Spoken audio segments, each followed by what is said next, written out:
नाज़रीन अस्सलामु अलैकुम वरहमतुल्लाहि वबरकातुहू। इस वक्त हम मुल्क अज़ीज़म हिंदुस्तान की 10 बड़ी ही अहम खबरें लेकर आपके सामने हाजिर हुए हैं। उम्मीद करेंगे कि आप वीडियो आखिर तक देखेंगे। नाज़रीन, पहली अहम खबर जो कि चौंकाने वाली है, NCRB की report, national crime record bureau की रिपोर्ट के मुताबिक जितना तनासुब आबादी का मुसलमानों का हिंदुस्तान में है, उससे ज़्यादा तनासुब के एतबार से हिंदुस्तानी मुसलमान जेलों में बंद है।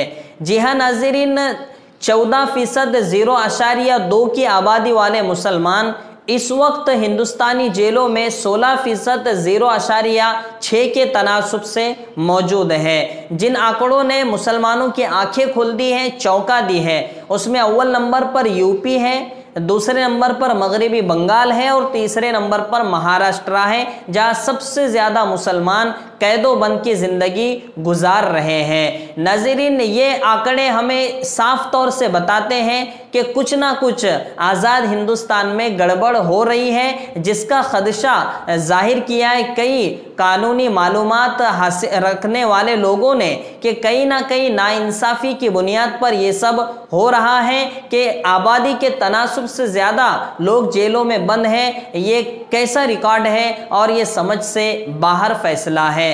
दूसरा, उन्होंने ये भी, जो कानूनी मालूमात रखते हैं, उन्होंने ये भी कहा है कि मुसलमानों में कानूनी एतबार से समझ का फुकदान है, माली एतबार से गरीबों की इमदाद करने का फुकदान है, और तीसरी जो अहम वजह है, जात पात की वजह से भी मुसलमान कई ज़्यादा जेलों में बंद है। तो हम उम्मीद करेंगे कि इस आज़ाद हिंदुस्तान में हर किसी के साथ इंसाफ का मामला हो और जो चौंकाने वाले आंकड़े हमें मिले हैं, इस तरह के आंकड़े दूसरी मर्तबा ना मिले, ताकि हमारे हिंदुस्तान की छवि जू का तू कायम रहे।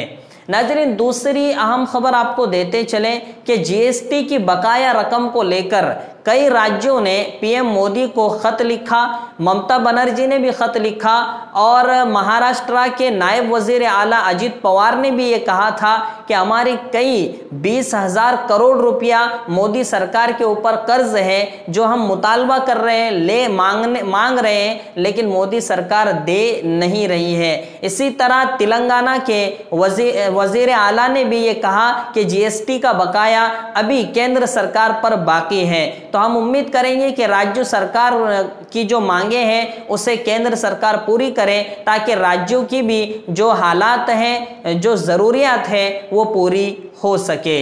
नाज़रीन, तीसरी अहम खबर आपको बता दें कि डॉक्टर कफील खान, कल जेल से उन्हें रिहाई मिल गई, लेकिन उन्होंने चंद जो बातें कही है वो आपको सुनना होगी। डॉक्टर कफील खान ने कहा है कि मुझे खुशी है कि मुझे रास्ते में पुलिस ने इनकाउंटर से नहीं मार दिया। दूसरी बात उन्होंने ये कही कि जेल को मेरा दूसरा घर बना दिया गया। तीसरी बात उन्होंने ये कही कि हुकूमत, यूपी की हुकूमत मुझे अब किसी और जुर्म में भी फंसा सकती है। चौथी बात उन्होंने ये कही कि अब मुझे मेरी जान को ख़तरा है, मुझे इनकाउंटर का ख़तरा है। नाज़रीन, ये बातें चौंकाने वाली बातें हैं और हमें होशियार करने वाली बातें हैं कि एक इतना मशहूर आदमी, सोशल मीडिया पर छाया हुआ आदमी डर रहा है कि कहीं मेरे साथ कोई और अनहोनी ना हो जाए। तो हमें बहुत ज़्यादा मुनज़्ज़म होने की ज़रूरत है, मुस्लिम तंजीमों को बहुत ज़्यादा होशियार रहने की ज़रूरत है, और जो हमारे सेकुलर हिंदू भाई हैं उनको साथ में लेकर जमहूरियत के लिए आवाज़ उठाने की बहुत ज़्यादा ज़रूरत है, वरना हालात कुछ और कह रहे हैं। नाज़रीन, अगली अहम खबर आपको बता दें कि अखिलेश यादव ने डॉक्टर कफील खान की रिहाई पर खुशी का इजहार किया और ये कहा कि जिस तरह डॉक्टर कफील खान को रिहाई मिली है, बाइज्जत बरी किया गया है, इसी तरह हम उम्मीद करेंगे कि आज़म खान को भी इसी तरह रिहाई मिले, जिन्हें गलत मुकदमात में फंसा दिया गया है। इस तरह का बयान अखिलेश यादव ने दिया है कि आज़म खान एक सेकुलर आदमी है, उन्हें इस तरह जेल में ठोस दिया गया है। हम उम्मीद करेंगे कि आज़म खान को डॉक्टर कफील खान की तरह इज्जत के साथ रिहाई मिल सकेगी। नाज़रीन, अगली अहम खबर आपको बता दें कि चीन के साथ बहुत ज़्यादा सरहदी तनाव होने की वजह से, सरहद पर बहुत ज़्यादा तनाज़ात और झगड़े खड़े होने की वजह से हिंदुस्तान ने चीन को और एक झटका दिया है और 118 चीनी ऐप्स पर पाबंदी लगा दी है, जिसमें पबजी गेम भी शामिल है, जिसके हिंदुस्तानी बच्चे आशिक हैं। जहां एक शर्मनाक वाकया गुजरात के आनंद ज़िला में पेश आया कि वहां एक मुस्लिम बच्चे को जब बाप ने कहा कि पबजी गेम खेलने के लिए मैं मोबाइल नहीं दूंगा, तो उसने कपास पर छिड़कने वाली दवा पी ली और जिसके बाद उसे अस्पताल ले जाया गया तो डॉक्टर ने उसे मुर्दा करार दिया। तो नाज़रीन, बेजा चीजों में जब इंसान बहुत ज्यादा अपने आप को खपाता है तो इसी तरह के हादसात देखने को मिलते हैं। लेकिन अब हिंदुस्तानी हुकूमत ने सिरे से पबजी गेम पर पाबंदी ही लगा दी है, तो हम उम्मीद करेंगे कि गुनाह का दरवाजा ही बंद हो चुका है, तो अब खुद ब खुद नौजवान नस्ल इन चीजों से बचेगी। नाज़रीन, अगली अहम खबर आपको देते चले कि पार्लियामेंट का मानसून इजलास अभी होना है।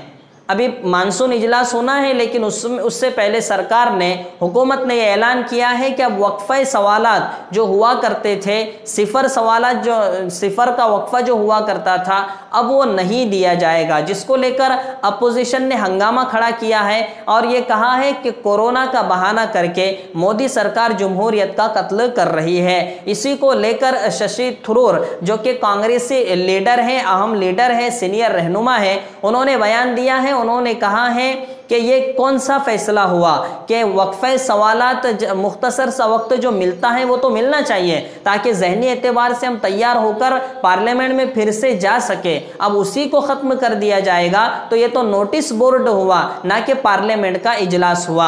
अधीर रंजन चौधरी ने भी, जो कि कांग्रेसी लीडर है, उन्होंने भी इस पर सवालात उठाए और भी अपोजिशन लीडरान ने इस पर सवालात उठाए हैं। देखना यह है कि अब मोदी सरकार अपने फैसले को बदलती है या नहीं बदलती है। नाज़रीन, आखिरी अहम खबर आपको देते चले कि हिमाचल प्रदेश में एक शर्मनाक वाक़या पेश आया। हिमाचल प्रदेश जो कि एक हमारे हिंदुस्तान का बहुत ही अच्छा इलाका है, एरिया है। छत्तीसगढ़ के इलाके हिमाचल के एक गांव में बहुत ही अजीब व गरीब वाक़या पेश आया। वहाँ एक हामिला खातून को जब दर्द ज़े हुआ तो वहाँ सड़कें ख़राब होने की वजह से लोगों ने चारपाई पर डालकर 5 किलोमीटर तक पैदल उसे ले गए, अस्पताल में दाखिल कराया गया। नाज़रीन, इस वाक़ये को सुनाने का मकसद ये है कि आज भी गांव देहात में ऐसे हालात हैं कि जहां सड़कें पक्की नहीं हैं, रोड पक्के नहीं हैं, जिसकी वजह से गांव देहात के लोगों को बहुत ज़्यादा दिक्कतों का सामना करना पड़ता है और उन्हें सियासी एतबार से शऊर ना होने की वजह से वो उन लोगों को सिर्फ इलेक्शन के वक्त इस्तेमाल कर लिया जाता है। ख़ानदानों में बांटकर, नस्लों में बांटकर उन्हें बड़ा चढ़ाकर उनका वोट हासिल कर लिया जाता है, लेकिन उनकी ज़रूरियात का ख्याल नहीं रखा जाता। हम इस छोटे से प्लेटफार्म से उम्मीद करेंगे कि अब गांव देहात के मामलात को भी लोग इसी तरह लेंगे जिस तरीके से शहरों के मामलात को हसासियत के साथ लिया जाता है। नाज़रीन, इसी तरह की इंडिया की बेबाक, दिलचस्प और लाजवाब खबरें पाने के लिए हमारे YouTube चैनल से जुड़ जाइए, सब्सक्राइब कीजिए, लाइक कीजिए और फ़ायदे आम के लिए अपने दोस्तों में शेयर भी ज़रूर कीजिए। अस्सलामु अलैकुम वरहमतुल्लाहि वबरकातुहू।